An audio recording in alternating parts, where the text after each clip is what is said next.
Le secrétaire général de l'ONU appelle à une gouvernance mondiale qui soit mordante et prépare le grand rétablissement de l'économie mondiale.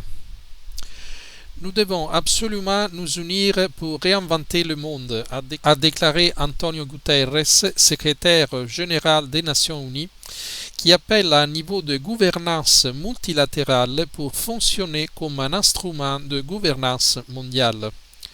Le problème est que le multilatéralisme actuel manque d'échelle, d'ambition et de mordant, a déclaré Guterres lors d'une conférence de presse jeudi sur le lancement de la réponse globale de l'ONU au Covid-19. Et certains des instruments qui ont dedans montrent peu ou pas d'appétit à mordre, comme cela a été le cas récemment avec les difficultés rencontrées par les conseils de sécurité, se plaint le secrétaire général de l'ONU.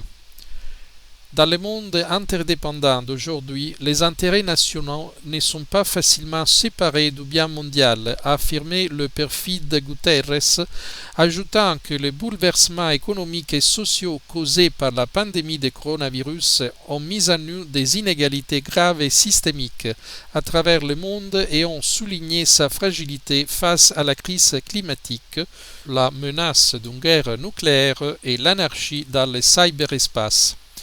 Face à de tels problèmes, les dirigeants mondiaux doivent être humbles et reconnaître l'importance vitale de l'unité et de la solidarité, en déduit-il avant de se lancer dans un plaidoyer pour la mise en place d'un gouvernement mondial. Nous devons repenser la manière dont les nations coopèrent. Nous avons besoin d'un multilatéralisme en réseau réunissant le système des Nations Unies, les organisations régionales, les institutions financières internationales et autres, a-t-il déclaré. Et nous avons besoin d'un multilatéralisme efficace qui puisse fonctionner comme un instrument de gouvernance mondiale là où il est nécessaire. Il a réitéré le même message lors d'une conférence de presse virtuelle le 26 juin pour marquer le 75e anniversaire de l'adoption de la Charte des Nations Unies à San Francisco. Pour imiter ceux qui ont saisi la Charte comme l'occasion de planter quelque chose de nouveau, après la dépression et les guerres mondiales, le multilatéralisme doit changer, a-t-il dit. La société civile, les villes, les secteurs privés et les jeunes sont des voies essentielles pour façonner le monde que nous voulons.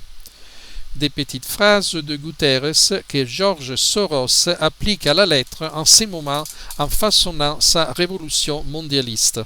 Guterres a énoncé dans sa conférence virtuelle d'autres problèmes qui nécessiteraient cette gouvernance mondiale. La méfiance généralisée et croissante à l'égard des gouvernements nationaux, les inégalités, discriminations, corruption et manque d'opportunités partout dans le monde, de griefs qui doivent encore être traités, y compris avec un renouvellement de contrat social. Il y a aussi la possibilité d'une autre pandémie, d'un nouveau virus transmis aussi facilement que Covid-19, mais aussi mortel qu'Ebola, a-t-il ensuite prévenu. Et il a le flot de la désinformation à combattre, a-t-il ajouté pour prévenir que la gouvernance mondiale doit aussi signifier le règne d'une pensée unique, considérant toute analyse discordante comme une fake news interdite. Antonio Guterres a hâte de discuter de ces questions lors de l'Assemblée générale annuelle des Nations Unies et en septembre dans le format nécessaire, a-t-il déclaré jeudi. Ce n'est pas la première fois que le socialiste Guterres utilise la pandémie de coronavirus pour pousser à la gouvernance mondiale. Il a proposé en mars que 10% du PIB mondial soit placé dans un fonds administré au niveau international et un plan de relance coordonné pour répondre aux retombées économiques et sociales de la pandémie. Si les pays acceptaient le plan, les Nations Unies ou une agence de coordination similaire recevraient l'équivalent d'environ 8,7 trillions de dollars des États-Unis, un montant sans précédent qui serait 2900 fois plus élevé que le budget annuel de l'ONU de 3 milliards de dollars des États-Unis, ont commenté des spécialistes. Le fonds international proposé par Guterres concorde parfaitement avec l'initiative Great Reset lancée par le Forum économique mondial, avec les princes Charles d'Angleterre et le Fonds monétaire international. Guterres soutient pleinement le Great Reset, dont les élites mondialistes discuteront en janvier 2021 à Davos avec des participants en ligne du monde entier.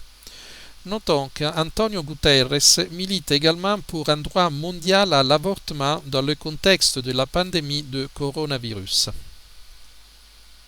Merci pour votre attention. Suite à la réduction des activités économiques, je suis sans revenu pour plusieurs mois.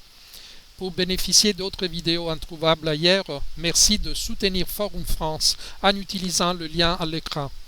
N'oubliez pas de partager sur les réseaux sociaux. Pouce à l'air et à bientôt.